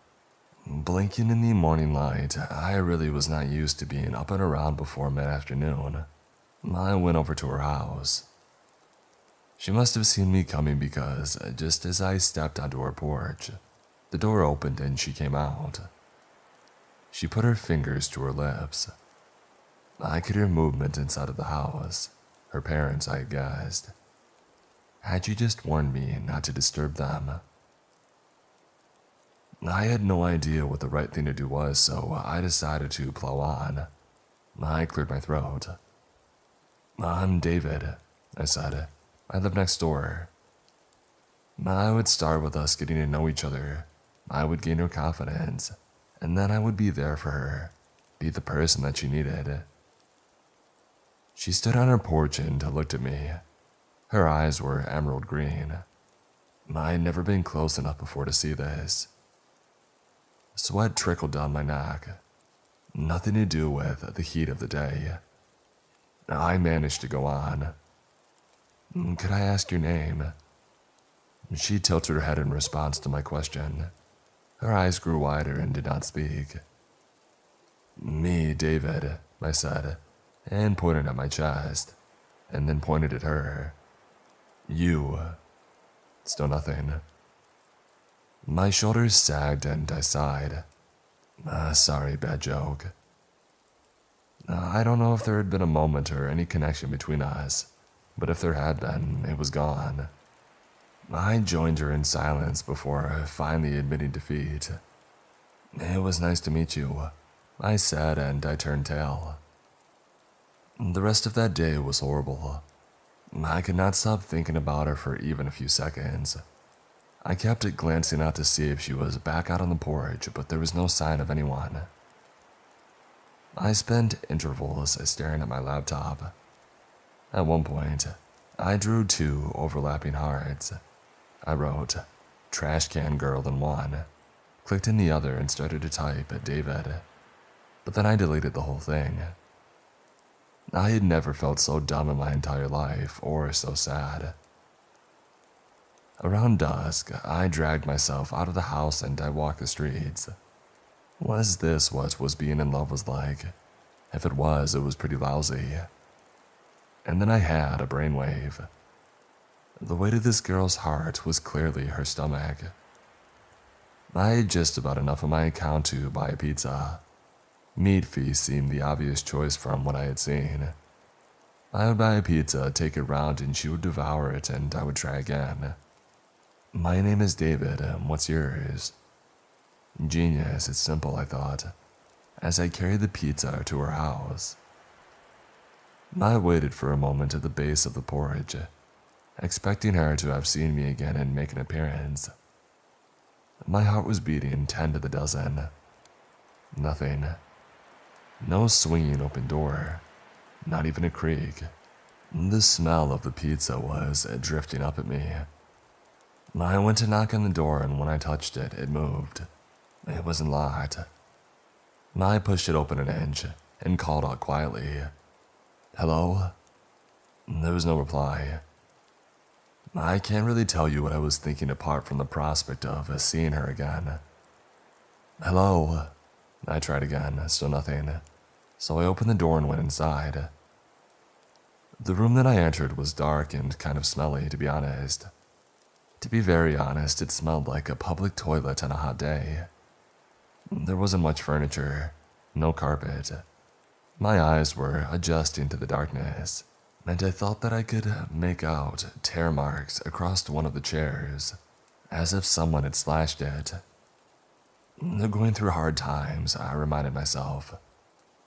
That was why I was here. The knight in shining armor with his greasy cheese and tomato and pepperoni and beef and salami and chicken treasure. "Hey," I said. My voice was getting shaky at this stage. It was pretty creepy in there, and no one appeared to be at home. I could make out the shape of another open door at the far end of the room, but I could not see where it led, and I didn't have the nerve to find out. I decided to call it a day. I would find somewhere to leave the pizza, and the next time that I saw her, I would explain that it was for me. As the start of a beautiful conversation, I thought. I was looking around for a surface that was closest to clean when I heard a snarl. My guts tightened. They had a dog, and it sounded like a big one.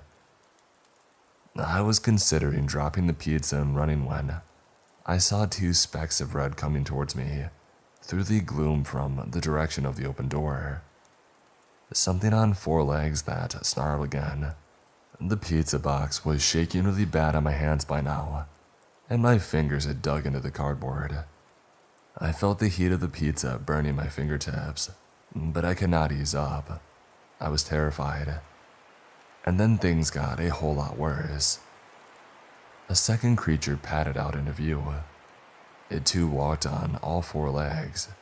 Its eyes were red, bloodshot, and it brought with it a stench of stale urine and something much worse.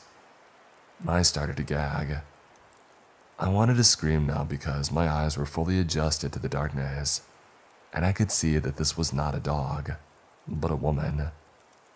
She was smeared in filth. She crept towards me, paused, and sniffed. The first creature came up to her side, and it was a man. Feral and dirt-encrusted but human. His hair was matted and jumping with fleas. He was staring at me. Suddenly, he bared his teeth and he reared up, and my bladder let go. Sure, love can make you lose control, but fear, raw, pure fear, can do much worse to you. And then she appeared. She walked out into view. The girl next door. My trash can girl. She was wearing the same t-shirt and denim shorts. Her face was fixed into an expression of pure concentration. She was struggling with something. I had no idea what until she said, "No." Her voice was cracked and strained. She was clearly finding it a fight to speak, but she persevered. "Mom. Dad. Please, no." The man who had reared up dropped back onto all fours and began to circle me. Drool hung from his mouth and left a trail across the bare floorboards. I stood there shaking, trying not to move, trying not to breathe. The girl remained very still. The only thing she did was tilt her head to one side, as she had done the first time that we met, and I realized that she wanted to know what was in the box. I lifted the lid so that she could see the pizza, and I held out the box to her. She moved towards me until we were close enough to touch. She took the box from me and walked away. The man and the woman followed. She on 2 legs, they on 4. I was left alone. Over the last few days, I've got my act in gear. I've written a resume and I'm spending all my time applying for jobs. I have also emailed my old college, asked them if there was any way that they would take me back. I am determined, more determined than I've ever been in my life. As soon as I can, I'm going to get the hell away from here, and I'm going to ask her to come with me. This is not an easy story to tell. Just thinking about what happened still gives me chills. Lately, I've been seeing a therapist to talk about what I saw, about what lives amongst us humans, that lives within the darkest depths of the ocean. However, he never seems to believe me. He tends to blame everything I saw on my trauma, and tells me that my mind is making up these thoughts that aren't truly real. I am writing this now in hopes that you, whoever you are, will believe my story. Well, here it is. I've been working as a marine biologist for quite some time. A few years, to say the least. I used to love everything about the ocean. I was so mesmerized by it all. The glistening water, the plants, the sea life. Even the size was all the more reason on why I became a marine biologist. It was the middle of October, and a higher up from my research team gave me a call about a new unexplored region, somewhere off the coast of the Pacific. Now, you may think somewhere so far on the ocean may have made me decline the decision to go and explore such a vast open area.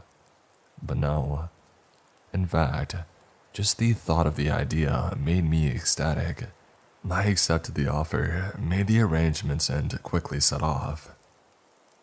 The research team consisted of 4 people: Mike, Liz, my best friend Jackson, and myself. Together, we have explored all kinds of places, discovered the most bizarre sets of animal life, and even became the first group to do a deep-sea dive inside the Mariana Trench. We were a truly fierce team, and every dive that we took, every exploration we've set out on, it was all done with little to no fear. I've always been fond of the ocean, yes, but I can't recall the time where I was actually scared of it. Well, that is up until now. We set off early morning, wasting no time at all to get to our destination. So, what do you think will be out there? I don't know, a new species maybe. Mike and Liz loved to discover new types of animals while me and Jackson were more fond of the plant life. Hey, if so, let's hope it's nothing big enough to eat us, said Jackson, approaching the side of the boat. He gazed out at the open body of water, watching the city slowly disappear from our view. He closed his eyes and inhaled deeply. Ah, you smell that? The fresh air of open adventures, said our captain, cutting off Jackson as he spoke. Now, let's try not to be out here for too long, you understand. It's an area that we do not know of. We all agreed and began making plans on what specific things to keep an eye on. Well, being so far out, there's obviously not going to be any type of ground level whatsoever, and the chances of us even getting an inch close to it are very slim. Yeah, Mike's right. We should have the two of us search for unknown species near the surface, and the other two explore deeper, said Jackson, caressing the lining of his jaw as a sign of thought. It was no surprise that Mike and Liz would be together. They're practically partners in crime. How about me and Jackson dive down? Evan and Liz, you guys stay at the top. This was surprising to all of us. Why the sudden change? I questioned, glancing over at Liz. Oh, I don't know. Just thought that we would swap out partners for once. Yeah. Jackson put his hand on Mike's shoulder. Idiot. We're all partners here, but I guess switching it up a bit wouldn't hurt. Liz approached me with a cheerful look. Then it settled. Let's make this a great exploration. Time went by pretty fast, and it was finally time for us to take our dive.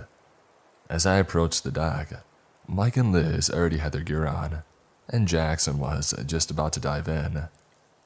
Come on, hurry up and put that last little bit of gear on and let's get going. Mike sounded so excited, more than usual in fact. Yeah, just give me a sec. After finally putting on the last bit, I hurried over to the side of the boat. Jackson and Mike dropped in first, and then Liz. However, before I could get my chance to touch the water, our captain rushed out. Picking up signs of a storm on the radar, which is quite odd. I didn't see any type of signs of a storm approaching until now. You guys better hurry back. And then there was a loud boom. A nice-sized wave hit the blind side of the boat, sending me flying off into the water and pushing the boat into the others. I hurried and put on my mask as the power of the wave forced me down under. I watched Mike and Jackson get pushed back further and eventually dragged down by the follow-up of more waves. I grabbed a hold of Liz's arms before she could get pulled away any further, and we both swam up.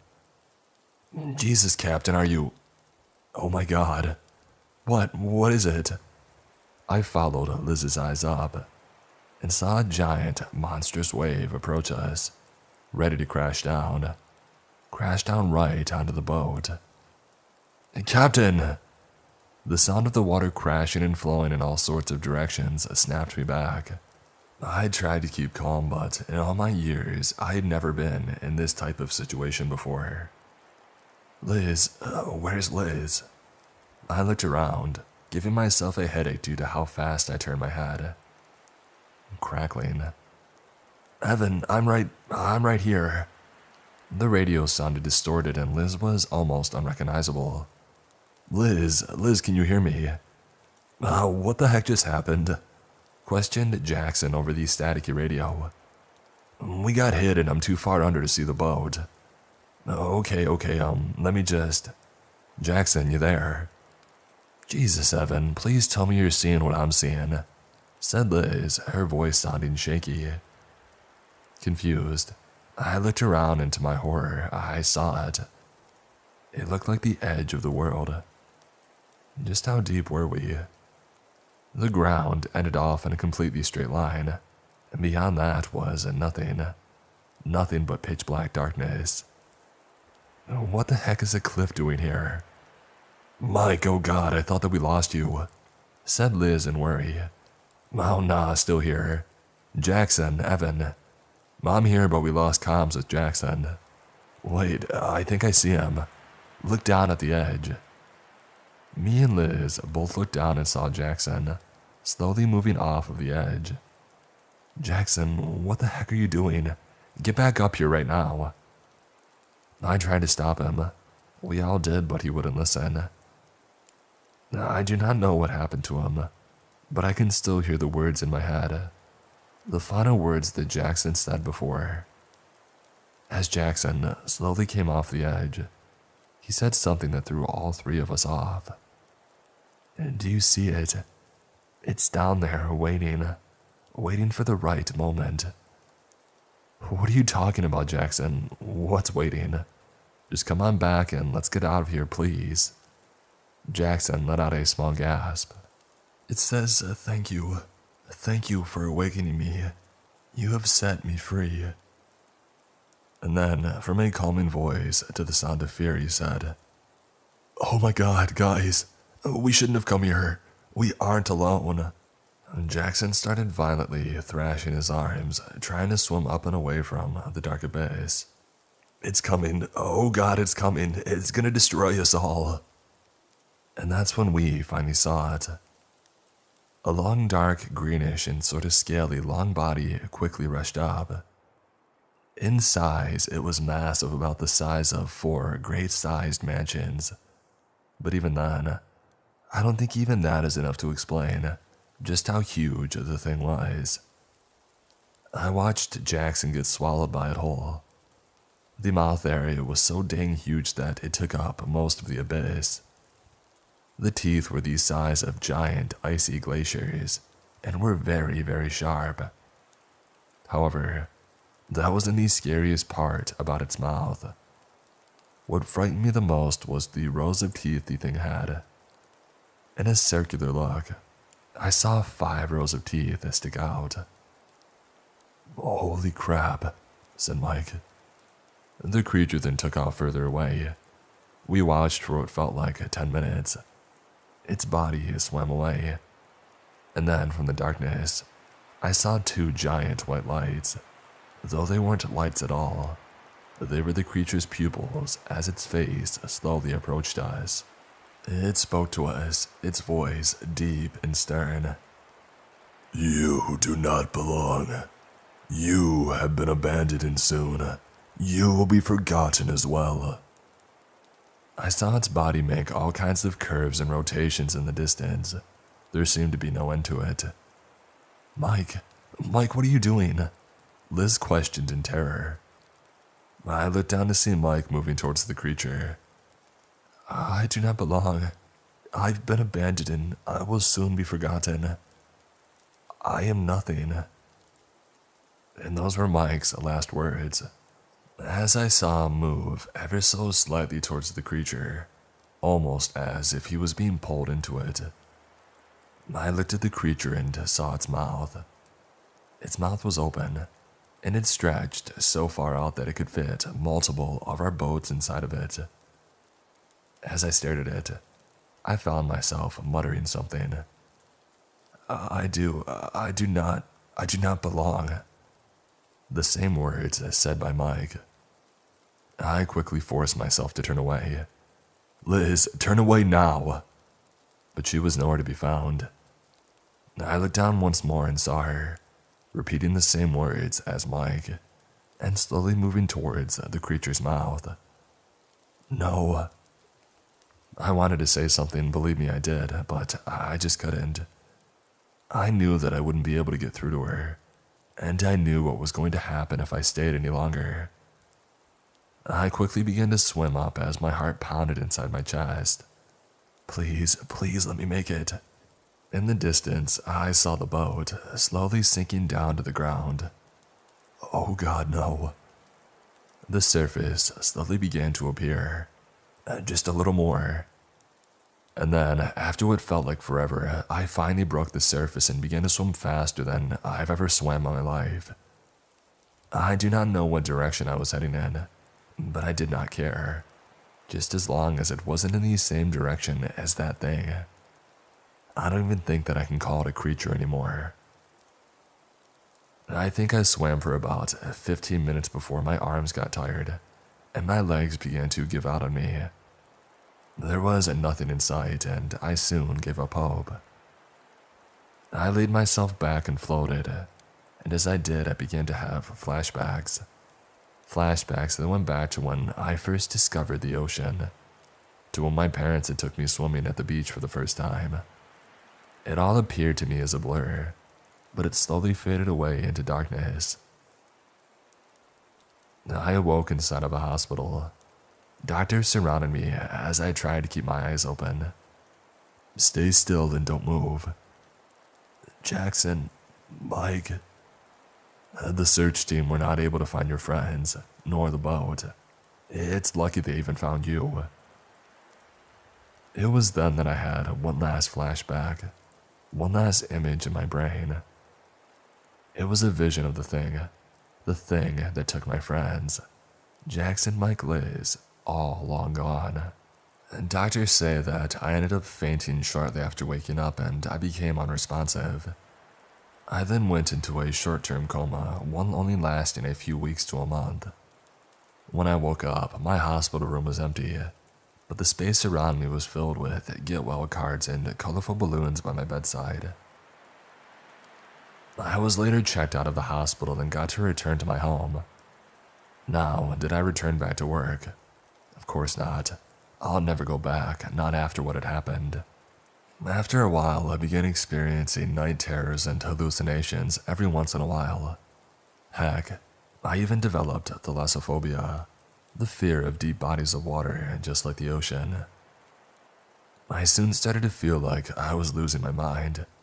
I started hearing voices in my head, and visions of watching my friends be swallowed by that monstrous thing. My entire life felt like it was falling apart, which is why I eventually ended up going to a therapist, but even he couldn't help. Now I find myself writing this, not knowing when to end it, but what I do know is that we are not alone, and this world does not belong to us. Update. Monday evening, 8:45 p.m., Evan Parker was found deceased in his own home. Caused self-inflicted. Evan Parker was found dangling in his basement from one of the pipes. From the looks of it, he had been like that for days. Upon entering his house, the team saw writing written all over the walls of the living room and basement. Some sort of saying that read, "I do not belong. I have been abandoned and I will soon be forgotten. I am nothing." Under his body, there was a different saying. It read, "We are not alone." I first heard it one early morning at 4 a.m. I had woken up and I could not fall back asleep. After twisting and turning for what must have been half an hour, I decided to try the good old stop moving and pretend that your body is a brick strategy. That's when I noticed it. A faint, mechanical throbbing sound. At the time, I didn't make much of it, and in retrospect, I never should have. Eventually, I managed to fall back asleep. When I woke up the next morning, the sound was gone. Or was it still there? It was impossible to distinguish due to all the other sounds buzzing around. I couldn't tell really, but there was definitely a possibility. After all, I live in an apartment located in a street that is pretty busy during the day. So, such a faint sound would be next to impossible to hear at any other moment during the hours when the city is asleep. That night, I woke up again. I no longer am sure of what hour it is, but it had to have been pretty early. This was not an unusual occurrence for me, as waking up at the worst possible hours and being unable to fall back asleep had been my specialty ever since I was a kid. But this time, part of me believed that my brain had intentionally woken the rest of my body up in order for me to check out whether the noise was still there. It was. I got up from my bed, walking from room to room. I attempted to locate the source of the noise. Truth be told, this was a rather short venture. as my apartment isn't that big in the first place. But still, I could not notice any significant difference in sound anywhere. The pulse was always there. Why am I even doing this? I asked myself. What does it matter where that sound even comes from? It's not that much of a nuisance anyway. I can barely hear the thing. Well, that much was true. I had tried recording the sound with my phone, but it was impossible to point out in the recordings. It was that faint. I went back to bed and I fell asleep without much trouble. You know that when you're dreaming and your alarm suddenly starts to ring, and the sound of your alarm becomes a part of the dream that you're having. Well, that had started happening with the throbbing, except the sound wasn't loud enough to wake me, like an alarm would. Although, I'm not sure how grateful I should be for that, because in my dreams, the sound came from rats in the ceiling, about to gnaw through it before falling on me and eating me alive. It came from a gigantic monster, asleep somewhere below the foundations of my apartment, closer and closer to waking up. It came from a ghost, watching me every night, laughing as I tried to locate it, no doubt preparing a nefarious scheme. Of course, I knew all of this was crazy, but those nightmares were taking a toll on my mental health. Eventually, I looked for answers online. Electronic devices were the culprits that the most often came up. I had already gone around my apartment multiple times, unsuccessfully trying to pinpoint the noise to any particular device, so I didn't think this could be it.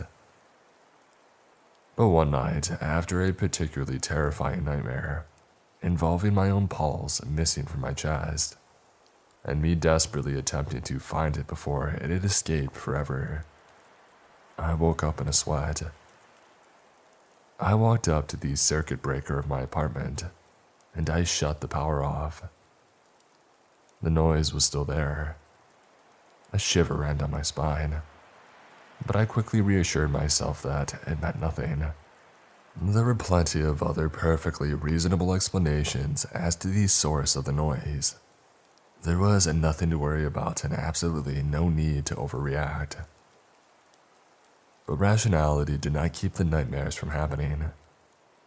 I knew that if I could only find the source, my subconscious would stop freaking out about that nocturnal noise and stop the nightmares. So I looked for other possible answers. Another possibility that I read about online was the heating system. I knew that was somewhere in the basement of my building. I opened my apartment door and came face to face with one of my neighbors who was heading for her own. She was a 30-something woman who already lived there when I had first moved in. And besides that, I did not know much about her, except for the fact that she had cats and would occasionally walk along the gutter that connected her window and my own. Sometimes the cats would wander into my apartment, at what point they would occasionally refuse to leave. When that happened, I would carry them back to her door and knock. She would then apologize and would say that there's no need, as I love cats and their visits always brighten up my day. That was pretty much the extent of our relationship. That and the small talk that would happen when we would cross each other in the corridor, like what was happening just now. "Hey, I haven't seen your cats in a while. How are they?" I'd asked. "Oh, hi, they're doing great. I guess I just don't let my window open as much in the winter, so there isn't much opportunity for them to escape," she answered, a shy smile on her lips. To be fair, I already knew the answer. I rarely ever saw her cats in the wintertime. I only brought it up because I had run into her unexpectedly, and I needed to come up with some small talk in a pinch. After a small silence, I decided to risk it. Have you noticed anything weird, like faint noises recently, especially at night when it's really quiet? A weird noise, no. I haven't noticed anything out of the ordinary recently. Sorry about that. I did not know whether to be relieved or worried. As I looked into her eyes before parting ways, I noticed how tired she looked. Dark circles, a weak voice. Could it be the noise that was keeping her up as well? I shook my head. No, she had just told me that she hadn't heard anything recently.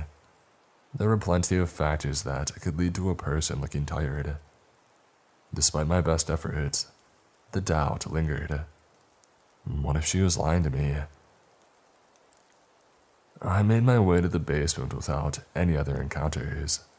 The door to the boiler room was locked. This didn't come as a surprise to me, but I had hoped that if the throbbing noise's origin really was this place, it would be stronger here. I put my ear against the door. I heard a soft buzzing noise and other low-pitched sounds, but nothing resembled the throbbing that I could hear upstairs. Disappointed, I turned around and made my way back upstairs. And that's when I noticed that the lock to the electrical room was broken.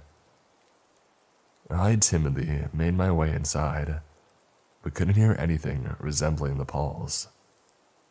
I quickly left the room and went back to my apartment. Due to the nature of this forum, I assume most of you know about the hum. Well, I had run into that phenomenon while looking for explanations online. For those that don't know or aren't aware, the hum is a widespread phenomenon. A low-frequency sound that can be heard in many places around the world. The rational explanation is that there isn't just one single hum, but multiple ones coming from different origins, and they're described in the same way by the locals. Oftentimes, the source would just be an old-fashioned building or something of the sort. And maybe this was the case here too. Maybe the sound did not come from my apartment building at all. That night, I walked out into the streets. My city isn't really that big, and I live in a pedestrian street, so traffic is non-existent here. The night, it was dead silent. The conditions to hear the hum were nearly perfect. But I heard nothing. This was just another dead end. I made my way back upstairs. As soon as I had settled down, I heard that all too familiar throbbing sound again. I'm ashamed to admit it, but I had a bit of a nervous breakdown.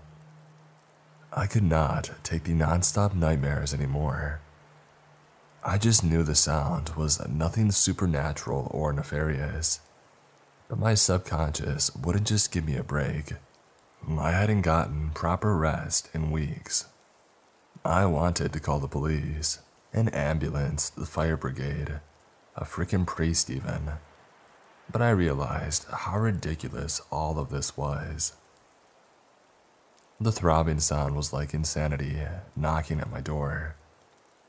If I did not find its source, my mind would eventually answer its call and be consumed whole. I made my mind up. The only explanation left was that this sound came from an electronical source. I had already switched everything off in my apartment, but maybe it came from one of my neighbors. Surely none of them would mind if I just switched the power off in my entire building in the middle of the night, especially if it was only for a few minutes. Their fridges and freezers would stay cold enough until I turned it all back on. The computers that they left on standby would shut down, sure. But hey, it serves them right for not saving their work and shutting them down properly.